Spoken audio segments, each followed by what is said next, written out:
It's a beautiful day at the Pacific Science Center here today. Science is good. Science is great. It helps you with a lot. And you can learn various things through this excellent subject itself. In fact, its purpose is very clear and true.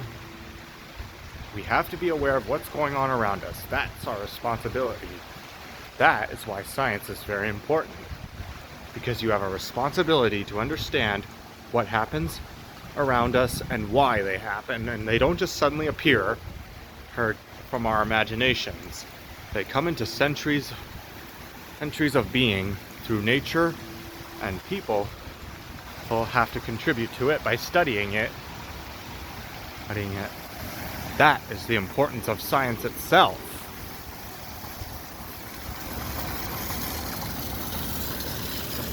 And we have to take this responsibility very seriously.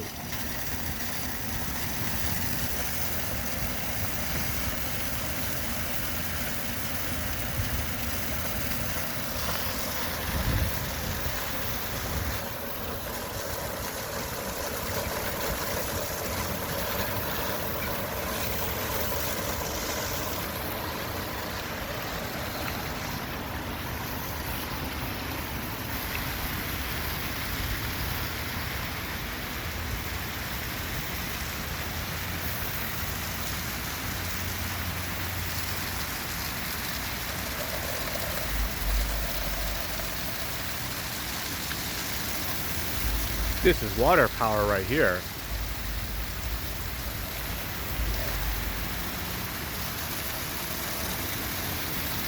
It's moving through kinetic energy right here.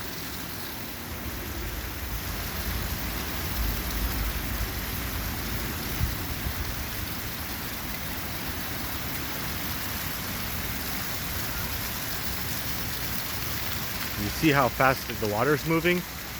It's moving a lot of energy into it. The faster it moves, the more energy it produces.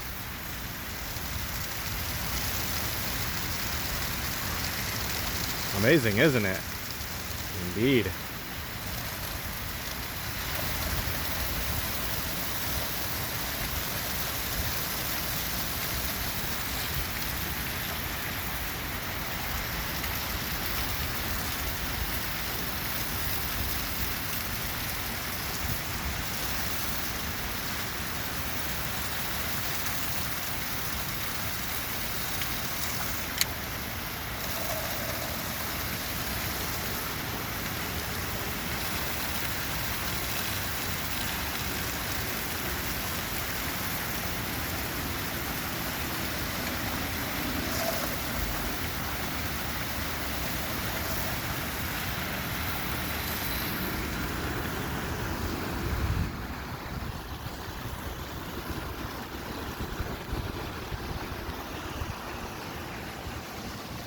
These are plants right here. Argyrbacterium is a bacteria found in the soil. It's used to create antibiotic-resistant tobacco. And this is one of the first genetically engineered plants right here, the pineapple gavia.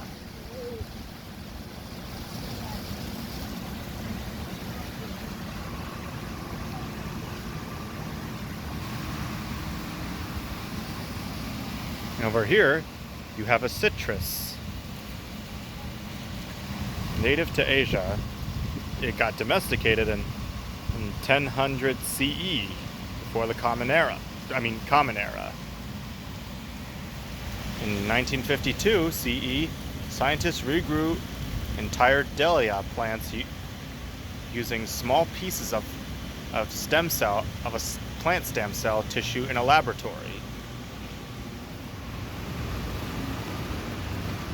Very interesting indeed.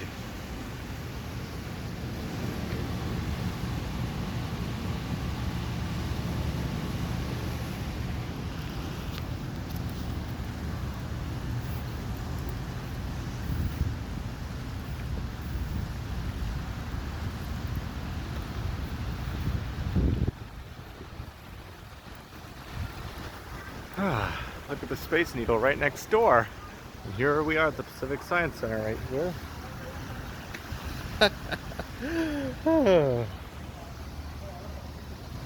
This plant right here is a Himalayan indigo. It uses dye and machinol.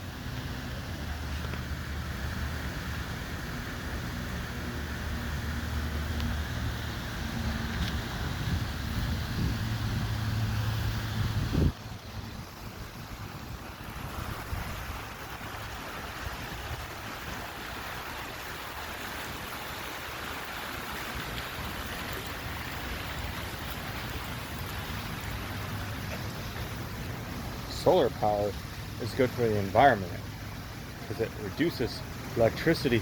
It helps limit the electricity we consume, which saves the rivers in which water is where electricity comes from. And that's why solar is important right here. The future runs on solar. Good work.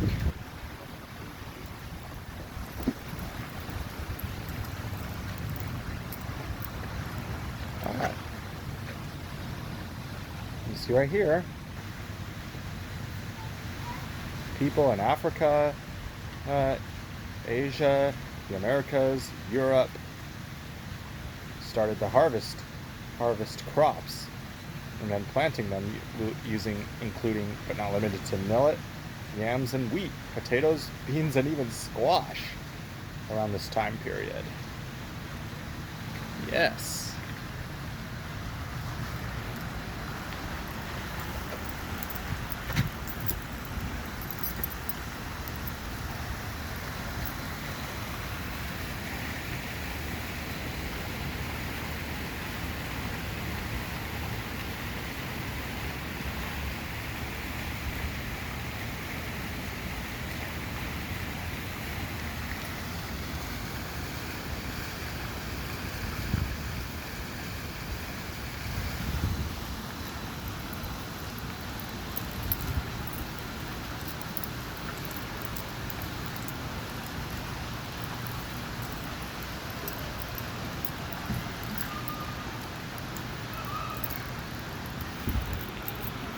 Here we go to the Mesozoic era, or the Age of Reptiles.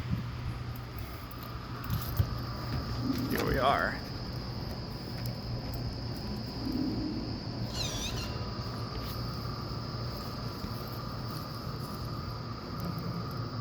How about that?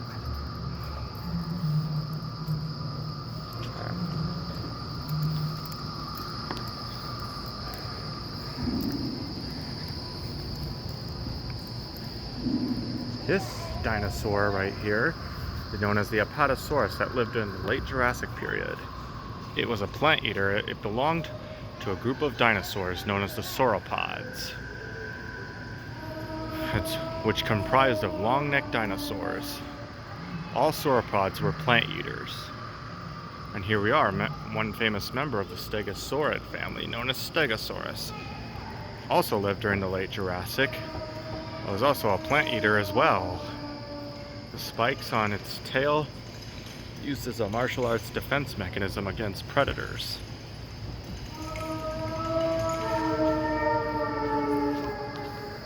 And here we are, right here, the Allosaurus, a member of the dinosaur family known as the theropods.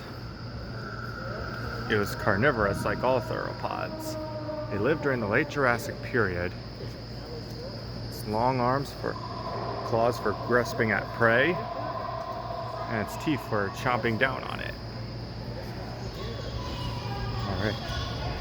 Up there, we have a pterosaur, a flying reptile. Not necessarily a dinosaur, though. No. Known as Pteranodon. It lived during the late Cretaceous period. And it had a very large wingspan like that, up to 20 feet. Its diet comprised of fish. And here we are, duck-billed dinosaur known as Parasaurolophus. It was a plant eater that lived during the late Cretaceous period. The crest on its head might have been used as a trumpet for like communication.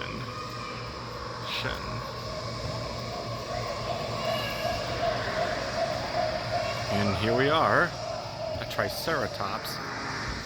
Excuse me. Three-horned face, a family. This reptile or dinosaur, or specifically, lived during the late Cretaceous period. It belonged to a family called the Ceratopsians, also where Styracosaurus and Protoceratops are from, particularly as well. It was a plant eater that lived during the late Cretaceous. It traveled in herds.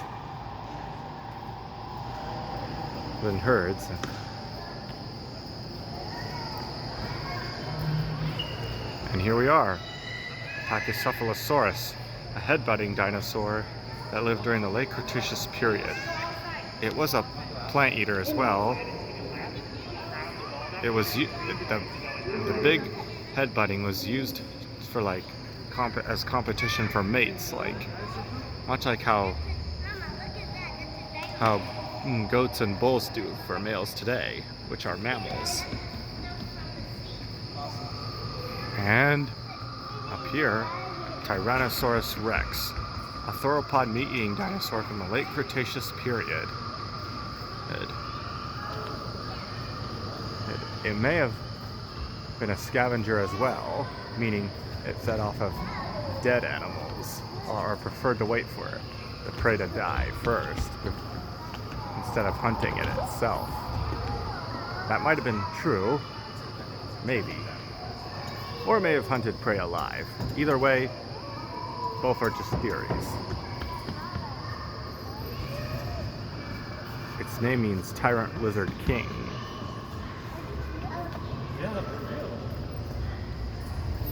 And here we are, Terrible Claw, theropod dinosaur from the late Cretaceous known as the early Cretaceous known as Deinonychus. It may have hunted in packs, as displayed right here.